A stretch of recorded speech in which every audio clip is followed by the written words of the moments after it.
Welcome back to another review of a whiskey. Today we're going to do Old Pulteney 18, one of my favorite whiskey, no questions asked. This is super sweet. This is the perfect whiskey to drink with your wife. I reckon it's super sherried. It's actually an ex-bourbon cask and a Spanish cask as well. So it's very, it's very sherry. It's very, very nice. I have tried the 12, I have tried the 15.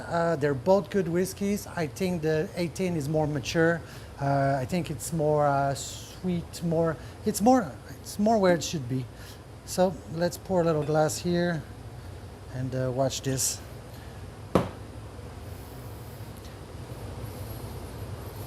On the nose, it's very, very sweet. It's, I say very a lot, huh? Anyway, I smell apricots. You smell fruits. Maybe a little bit of pear. Yeah, a lot of pear actually. Like tasting notes is very personal, but it's what I get, so.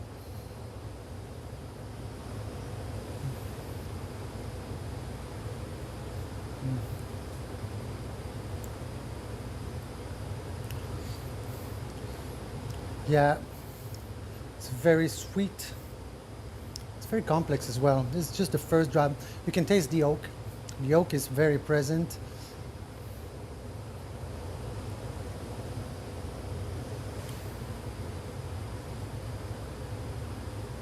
The finish is a little bit like a medium length. It doesn't linger too much in your mouth. This is creamy, very creamy.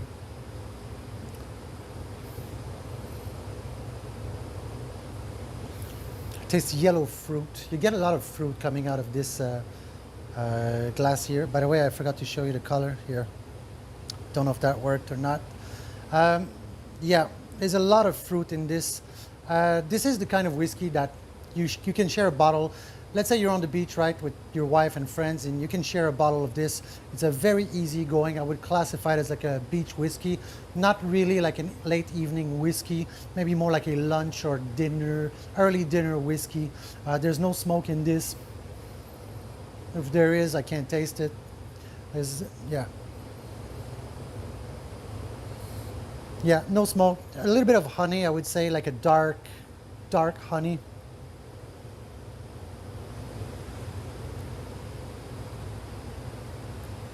I just had a large meal. I just had a steak, actually. And this is kind of perfect. I'm not sure on an empty stomach what it would taste like, but this on the after meal is quite delicious. It's almost like a dessert. Maybe not as sweet as a Glenfarclas 25. But yeah, it's a whiskey that doesn't cause you any problems, right? What happens here is that you drink it, you get what you get the 18 years, you get the velvet, you get the cream, you get the oil. It does have good legs. It's not too oily though. It's not like it's not too oily. It's kind of, a little dryness at the end. The oak comes back in your mouth. You don't get any pepper with this. You get nothing, no abrasive spices. Yeah, all you're getting is like pure malt. Yeah, I saw some people online complaining about the price of this. I'm not sure why they're complaining. I think I paid, let me see here. I paid about $120 for this, and I reckon that some people complain because they say, oh, for $120 I can get a 25-year-old of something else. Sure, but you're not getting an 18 of this, that's for sure. And like I said, if I'm gonna have a glass of whiskey with my wife, this is one of our favorites because there's no fla with it. There's no like controversy. We're not fighting over it. Is it too smoky, not too smoky? It's just a very agreeable dram to drink.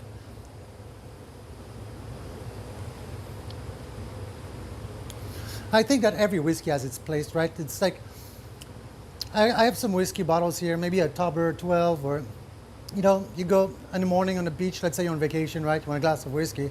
I'd say it's a morning beach whiskey because there's no complication with it. Drinking a Lafroy or Hartberg on the beach in the morning, I think your day is not going to go too well because it's going to buzz you like in a way. Every whiskey buzzes you in a different way, right? So it's going to buzz you the wrong way for the day. It's just going to put you to sleep very fast because of the smoke and the peat. This is the kind of whiskey, like I said, beach lunch, you know, afternoon.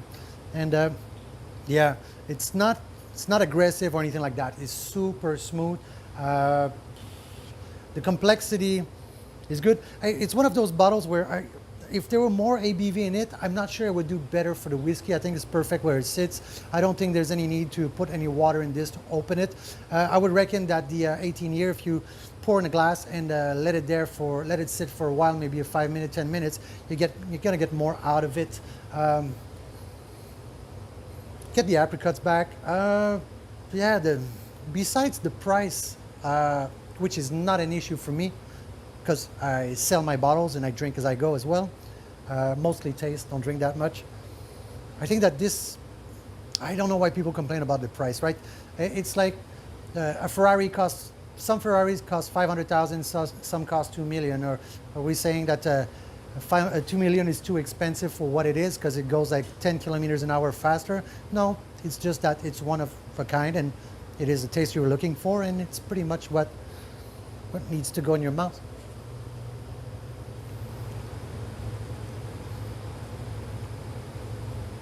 The more you drink this, the better it gets. Like, it's no joke.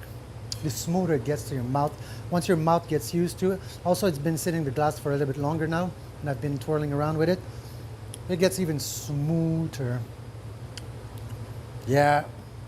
I think if you're meeting up with a lady or you're meeting up with maybe somebody who never had whiskey and you start with this, I think you're going to be very successful, and I'm pretty sure that from there you're going to find a new drinking partner, like a whiskey tasting partner, to move along. If you start with somebody with a Hardberg or something very peaty and very smoky, you're just going to turn people off. This is I would say this is a very good entry to Scotch whiskey, but it's an expensive entry to Scotch whiskey.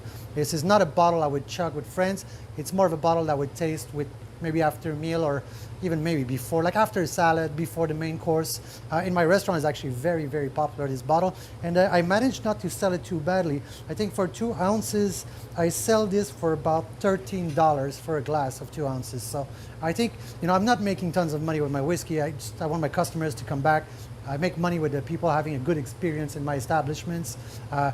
Smaller margin profits, better experience equals customer come back, and customer bring other customer because they can afford to come back more than once because they're not broke after you. So think about this when you build your whiskey menu. I'll show you my whiskey menu at one point. I think it's almost complete. I have one. It's not been updated, but we're almost there. So anyway, that was that for the old Pulteney 18. I didn't give you too many notes because everybody finds something different in a whiskey. I read some reviews for this. Some guy went with roast beef. Some guy went with the dry fruits, but I don't see, maybe a dry apricots, but some guy with the core of an apple. I go like, yeah, I don't get that. So it's very subjective, right?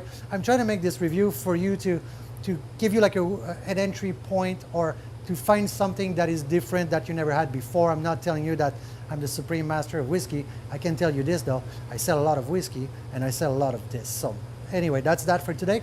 See you in the next one. Bye-bye.